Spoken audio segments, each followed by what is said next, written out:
This is the Roots and All podcast, and I'm your host, Sarah Wilson. Join me as I talk about all aspects of gardening with some of the top horticulturists from around the world. In this episode, I'm joined by Richard Hayden of New York's Highline to explore how the space has grown and transformed, its evolving plantings, newly added areas, and the thoughtful maintenance practices that have helped it become a beloved essential part of daily life for both residents and visitors. We trace how this once industrial rail line has matured into one of the city's most treasured green spaces. My name is Richard Hayden, and I'm the Senior Director of Horticulture here at Friends of the Highline, which is the conservancy that takes care of the Highline Gardens, which is a New York City park. I've been here 3.5 years. I actually moved back to New York from Los Angeles to take this job. I did all my horticulture on the West Coast. So it was a great opportunity to learn kind of a brand new box of crayons, a box of plant styles that I didn't know that well. And then, of course, get to work in what I think is the most important public garden of the 21st century. Well, one of the things I was thinking about visiting the garden yesterday, and I have been before, it struck me that you took what was potentially and maybe an unpromising site and made it something that is absolutely, as far as I can tell, integral to the lives of the people who live in the city and to the tourists who visit as well. It's such an attraction. And I'd be really interested to know how it's kind of embedded itself into the community since it was conceived. So for those folks that don't know, the Highline is a 1.5 mile long New York City park that is built on a former elevated rail track that was built in 1934 to bring freight into the west side of the manufacturing side of Manhattan. And the train stopped running in 1980. And nature abhors a vacuum, as we all know. Anytime we garden, anytime there's an open spot, things will seed in. And the Highline became a self-seeded garden. And about 20 years after the train stopped running, there was a big movement to see what the Highline would be. And they were tearing down a good portion of it at that point. And our two founders met and decided that they would advocate for turning it into a park and a garden. And they did that. Really through a series of synchronous, wonderful opportunities to engage the public and show them what it could be. And so they hired some designers in about 2004 to work on the park. One of those was Piet Oudolf, who's at the time was a Dutch nurseryman and garden designer. And Piet worked with James Corner Field Operations to create what the Highline is. And of course, it's taken on a life of its own now because it's become very popular. And I like to say everybody loves a redemption story, and the Highline is the ultimate redemption story because it was a hulking mass of iron infrastructure that has been turned into a biodiverse, important spot for people to relax, enjoy nature, to commute. And of course, it's, I think, the second most visited attraction in all of New York. Wow, that is quite an achievement given all the things you've got here. I mean, I came in 2016, and what struck me, I think, since then is it appears to have spawned a lot of people in the area around it to garden. I see like lots of planting now popping up, and that's almost become an extension of the Highline in itself. Is that something that's kind of that you've witnessed happening? Well, it's interesting. So the Highline was originally funded by some of the municipal funding to kind of revitalize this part of Manhattan, which was a lot of warehouses. And part of that revitalization has really gotten juiced with some significant housing and some condominium buildings and such. And they often have roofs and balconies and things like that along the Highline that get inspired. And I think the Highline just as a project, the idea that you could have a biodiverse, naturalistic garden that really is beautiful in all 4 seasons was the thing that we introduced to the idea of urban landscapes. And I think being a champion of that has really increased the way we think about public gardens and the way people are looking at urban landscapes. So touching on the biodiversity angle, I noticed you have signage up that says we are a biodiverse space, and you mentioned it just before when we were chatting. Were there benchmark audits done on the levels of biodiversity in the garden, and is that something you monitor going forward, and have you seen an improvement or an increase?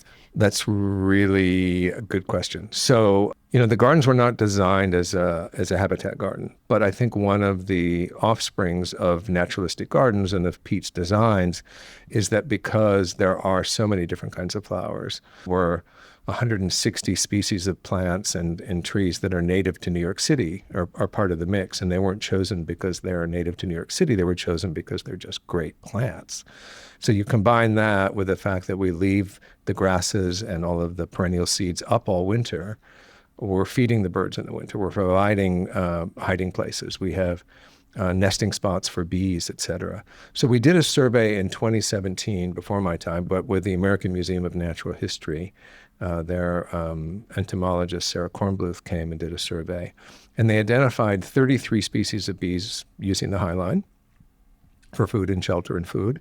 And 27 of those were native. And some were kind of rare and unusual. And based on those rather unique bees, we've adopted the way we do our cutback to leave certain stems longer because we know these certain bees need a certain pithy kind of stem. And so there's certain plants that have been identified. So that was 2017. We're back this year. We worked with the Bee Conservancy to do some surveys. We actually have a project coming up with the New York City Bird Alliance. Next week, we're doing some bird walks, and we're part of what's called the Biodiversity District Project, where they're taking an entire section of Manhattan, and everyone who has green space is coming together to talk about the ways that we can promote biodiversity. And then I'm really excited to share that we just, I think on Monday of this week, got results back from a bat survey that we did on the High Line. And it was a very kind of short survey. You put up a microphone that's able to record the ultrasound echolations, if you will, of the bats, and they can identify the species, and they know how many times a bat. And it's migration season, so they're going south, and we had, I think even on one night, we had 74 bats that were identified, one of which is the hoary bat, which is a rather unusual. And so the bat scientist was really amazed that there was that much activity. So it's really fun to see that kind of support can happen in a park that's just 1.5 miles long and 50 feet wide. And we do a horticulture celebration every year. This is, I think, what you were referring to. It's called Nature in the City this year. And we're leaning into that urban ecology story and talking about all the benefits, all the animals that are visiting. And then, we like to think that biodiversity is the support of species. And one of those species that we support are human beings who need access to nature. Right? Just getting up above the street, watching the birds and the bees and getting the biome of the forest to breathe up. It's a really important aspect of what we do. Yeah. You have sort of areas of greenery, and obviously over the other side of the river, you've got a lot of forest, I presume, from looking at it. So I guess you're kind of expanding the territory for things and providing, as you say, actually inadvertently, because it wasn't designed for that, but you're just expanding that territory and providing resources for things to kind of move closer into the city. Well, some of your listeners may be familiar with a researcher from the U.S. called Doug Tallamy, who's written a book called Bringing Nature Home. And in his second book, Nature's Best Hope, he does a section on the High Line where he came for a visit, was surprised to see this leafcutter bee, walked a little further, saw the tree, the redbud tree, where there were the little cutouts of the leafcutter bee chewing up the little sections of the leaf to make its nests. And he was just flabbergasted that here in the middle of New York City, there could be a spot. And he called us an important connector between wild places. And I think that's a really good way to think about how we all want to garden. We all want to be that spot where biodiversity and butterflies and bees and all of the animals that are losing their native habitats, we can recreate that in our own yards and urban parks. Yeah. Yes, Doug's been on the podcast, actually. Oh, yeah, nice. Yeah. He's one of my real heroes, so that's good. Really good to know. So you talked about the maintenance practices evolving because of wildlife. Have they evolved in other ways? I guess lessons have been learned since you first opened, and that's moulded how you manage the site. How has that kind of evolved in maybe the last 5 years?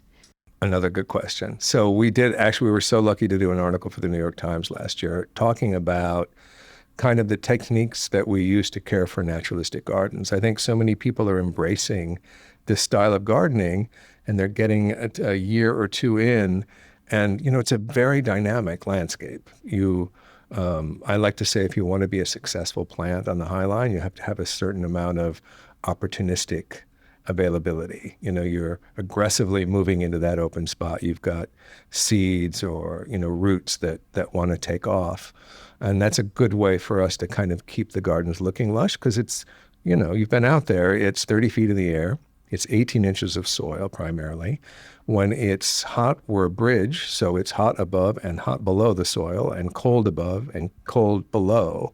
So, it's a challenging environment. And with the amount of building that's gone on, we have wind tunnels that form, so we have a lot of wind that we're dealing with. And then one aspect that folks don't often think about is that a lot of these buildings next to the High Line are glass, and there are certain times of the year where we'll get a reflection that will scorch plants. So I like to say if you can survive all of that, it's a really good indication of the kind of plants that we might want to be thinking about planting in the face of a changing climate and climate chaos. Yeah, definitely. And I noticed as I was walking along as well that there's areas of restoration. And one of the things I was wondering is, are you recreating the original planting plans when you restore areas, or are you adapting the planting so that it's, again, evolving with the climate and everything else? Right. So yes, there are sections of the High Line right now that are undergoing a renovation. Often what happens is a building will get built next to the High Line, and in the case it's one High Line that went up at 17th Street, and the building went bankrupt. And so it took 9 years for that construction to finish. And so when that happens, they build a protection shed over the walkway to keep people safe so nothing falls on them. But at the same time, we can't really garden in those beds because of the danger from the construction. So 9 years of these beds just not getting any care at all.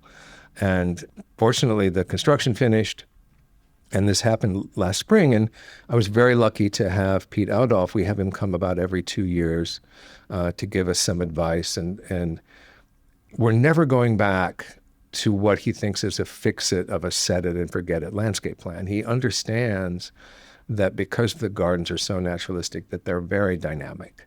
How do you take advantage of things that want to shift and move and still edit? A lot of what we do is editing. We're taking things out. We replant about 6,000 new plants every year. But in the garden renovation areas, I convinced Pete, I said, look at this, would you do something different? And so he did a new plan for us. And so we're excited that theoretically any moment, like it was supposed to happen on Monday and the shovel didn't go in the ground, but hopefully in the next week we'll be starting the construction. And what that will involve will be removing all of the soil. It's been 15 years since the soil was put in.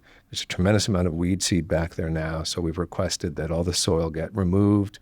Fresh soil will come in. We have a brand new planting plan from Pete, so we'll feel he's constantly evolving the plants he likes to use, which is really interesting to watch. He's got new things that are really successful. So it will feel like a new section of the High Line, and that will go in and probably be finished up next spring. But it is an evolution. Like he will suggest new plants to try based on what he's seeing. Not every plant is successful. He's very fond of heleniums, which are called sneeze weeds, I think is the common name. He always suggests we should put some in, and they just won't grow for us. And it's funny because the Lurie Garden in Chicago, which is also a Pete design, I was there a couple of months ago, and they were saying, yeah, no, we can't get the heleniums to grow either. So it's just interesting the way that, it's like anybody at home. Like you're trying to figure out what's going to work. Some things will, some things will. You keep trying. But for us, it's managing a careful combination of the way things kind of work, the plants repeat in rhythm, how they work. You want to be able to see through certain things to see other things. And as naturalistic as the gardens may seem to folks, they are carefully curated by a staff of 11 full-time horticulturalists. And also, obviously you mentioned you've got the pressures of construction and surrounding buildings, wind tunnels, which are quite noticeable actually today and yesterday walking through, and all these sorts of pressures to come to bear on the space. How forgiving are the public if there's something, or if you change maintenance practices maybe to be slightly more naturalistic? Does anybody come along and say, oh, well, that looks a bit more messy at this time of year than it did a couple of years ago? Do you deal with that? We get a lot of what I call horticultural tourists. In fact, you really know that when Pete was here last October, we spent almost 3 days on the High Line, and he's so great. He stops and meets with each horticulturalist, and he hears their challenges and he tells them what he's seeing. And often while we're doing that work on the High Line, he will get stopped and recognized. People would be like, "Oh, you're Pete." And he's so kind. And he stops and chats with them. And then invariably he would say, "Would you like a picture?" And I step back and become the photographer. So there is quite a bit of interest, I think, in the gardens. And for the most part, we get nothing but compliments. I think people are shocked to know how much work we actually do sometimes in kind of maintaining things because, ultimately the desire is to look like we weren't there at all, and that's, I think, one of the tricks that we kind of pull off because it's complex. We have right in the section out in front of where we're sitting here at our headquarters is the Gansevoort woodland, the birch woodland. And you have 25-foot tall birch, gray birches, and then you have flowering shrubs under those like dogwoods and juneberries. And then under that you have rich tapestry of ground covers. And maintaining all of that is really kind of the trick, the magic that we do. Yeah, especially if, as you say, they're quite tough plants and have a tendency maybe to get outside of where you would like them to be. So yeah, that's a lot of work, isn't it? So thinking about the sort of newer parts of the High Line, what are the newest areas that have been added? Right. So we've added a section up, which we call the Moynihan Connector, which is brand new construction, and it connects from 30th Street and 10th Avenue over to eventually get you to the Moynihan Train Hall, which is Pennsylvania Station, which is kind of a nice, you can walk, you can take a train into the train station from, usually I think those come in from Pennsylvania, and you can actually walk all the way down to the High Line without ever being at street level, which is kind of nice. And that's based on a New England woodland kind of, and because there's 4 feet of soil in that section, brand new construction, we have red maples, and in fact, it's really looking kind of nice and fall over there. We have the new section at 17th Street that'll go in, which is very exciting, a new peat design. And then we're most excited about a new garden that Pete has designed for us at 34th Street. So the very north end of the park, from 11th Avenue and 30th Street over to the West Side Highway, gets very close to the Hudson River, and then it scoots up to 34th Street. And that section is what we call the self-seeded landscape, because we've just put a walkway down through what was the original plants, the original self-seeds, which is a really nice way of juxtaposing the designed landscape. But at that very, very north end, a lot of people find that, I think it's marked on the map as the start of the High Line, for instance. People come in there and they expect to see the High Line, and what's up there is some self-seeded things and kind of a mess. So we convinced Pete, since we're doing a new walkway in that section, to do a new garden for us there. And that'll go in, I think, starting next spring. And it's very kind of a lush thicket of a wide variety of flowering shrubs and some trees. And because there's a bus stop there, because there's a parking lot on one side, he's done this garden that'll feel very immersive, and also really great flowering shrubs, which will turn into great summer and fall berries. So I think it will also be a rich bird thicket as well. Wow. Yeah, again, I've been up that end, and just to think about planting in some of those incredibly narrow strips that performs year round, that looks good to the public, that serves a purpose for wildlife, that, it's just such a tough brief. And the fact that he's kind of pulled it off is a constant source of amazement for me. I mean, it's just such a design feat, isn't it? Yeah. It's so interesting. He was just here. He's been doing a bunch of projects in the U.S. He did a new, it's called the Calder Gardens in Philadelphia, and he's working on a new garden in Omaha, Nebraska, which is the middle of the country. And because of that, he's always comes through New York on his way back to Amsterdam. So he had his 3rd visit with us this year on Friday. He just popped in, and we were walking the garden, and he said something that was so interesting to me, which is, he said, gardening is not weeding, gardening is looking. It's being able to cast an eye and see the way things are combining and the way things are moving together, and who's dominant and who's not, and how the textures are working, and just this idea that you really need to sharpen your eye to kind of take care of these dynamic landscapes. That's the first thing you need to do. It's more than just kind of a skill. So thinking about the sort of legacy of the garden now, which I think is fair to reflect on, given that it's been here as long as it has. Certainly, I think, as I was saying, maybe private spaces around it have popped up with planting. And I think perhaps even more sort of public gardens have perhaps come about as a result of the success of the High Line in New York and beyond, and probably globally. I mean, how is the legacy of the site viewed by the people who kind of maybe instigated it and who work on it now? Well, we were recently chosen by the New York Times in an article they did called The 25 Must-See Gardens in the World. You wouldn't be surprised to know that England had many of those. Sissinghurst, Great Dixter. But the High Line was one of only 2 that were chosen for the U.S. And we were, incredibly honored to be chosen. And it's a subjective list, obviously.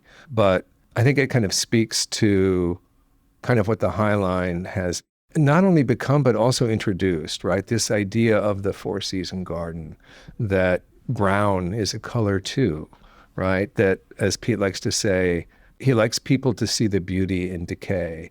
And I think just changing the whole mindset around, I love, don't get me wrong, I love hydrangeas and roses and a clipped box hedge, but it's a little static. And to bring such life in all 4 seasons, I think, is really the thing that we get to be most proud of introducing.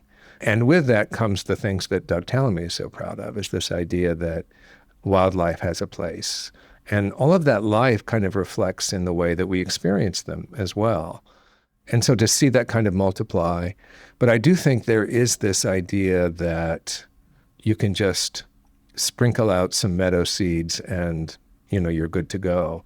It's always so much more complicated than that, and having the strategies to kind of manage that. And also the resources. We're lucky at the High Line. We raise almost $20 million annually with Friends of the High Line to support the work and keep the park open, and the horticulture and our art program and our infrastructure reuse programs.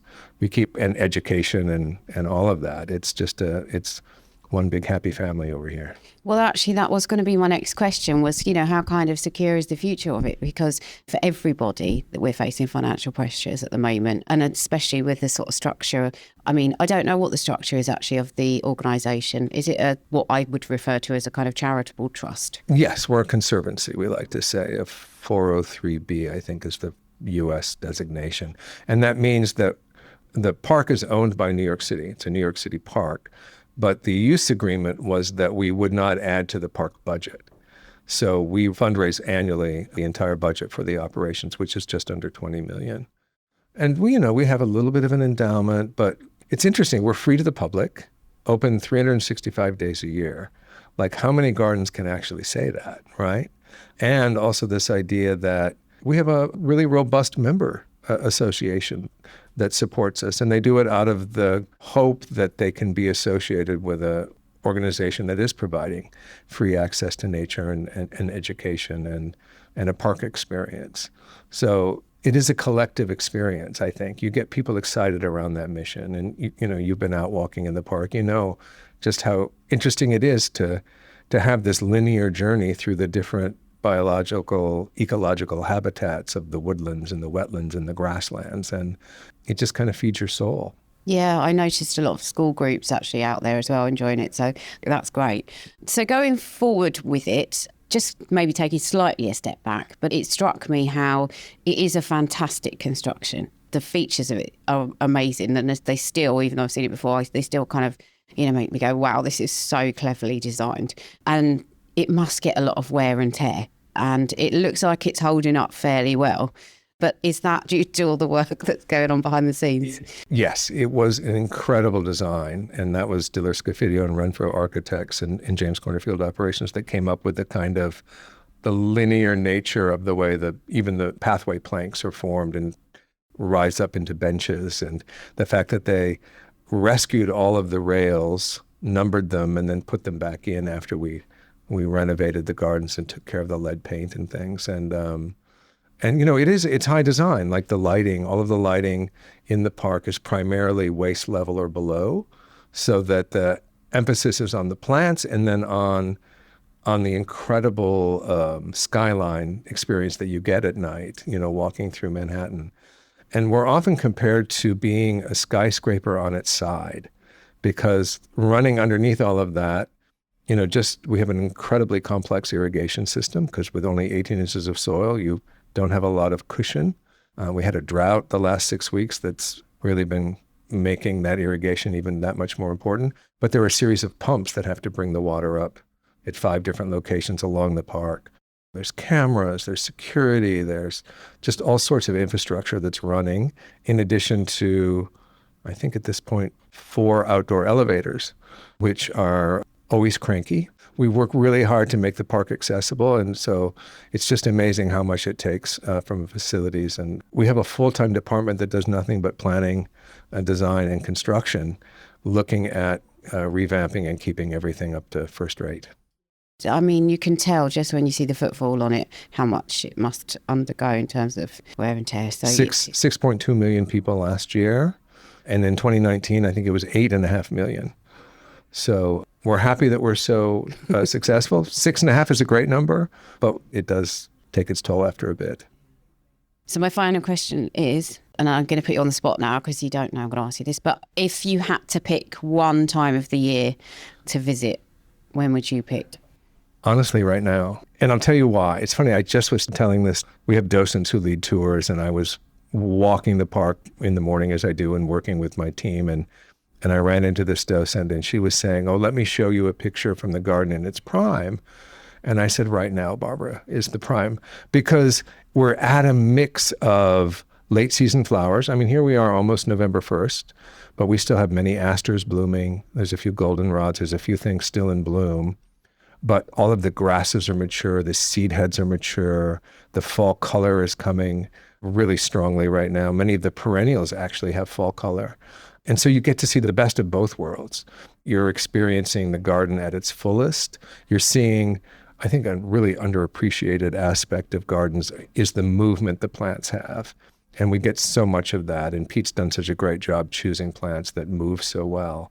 I mean, every season is great. I would say March is a little quiet. We do our cutback in March, so everything's just kind of gotten coppiced. And we have a lot of spring bulbs that we're spending a lot of time replenishing this year. After 15 years, they've gotten tired. So we're, try planting 3,000 bulbs in a very mature grassland. It's a tricky thing. But honestly, I think right now it's just incredibly spectacular. The sassafras are in full blaze fall color, and it's a beautiful walk right now. A big thank you to Richard and everyone at the High Line for welcoming me, and for the excellent interview, and to you for listening. If you like this episode, you might also like episode 323, Wildflowers, Community and Urban Nature, and episode 59, Public Green Spaces with Neil Sinden. You can download or listen to the podcast direct from the website rootsandall.co.uk. Please also check out my Patreon, where you can make a one-off donation or take out a monthly subscription to help support the podcast. Because if you enjoy the show, please help it continue. I also have a GoFundMe where you can make a one-off donation. Even a one-off donation of £1 helps, and I'll be really grateful for your support. So please go to Patreon or GoFundMe and search for Roots and All Podcast.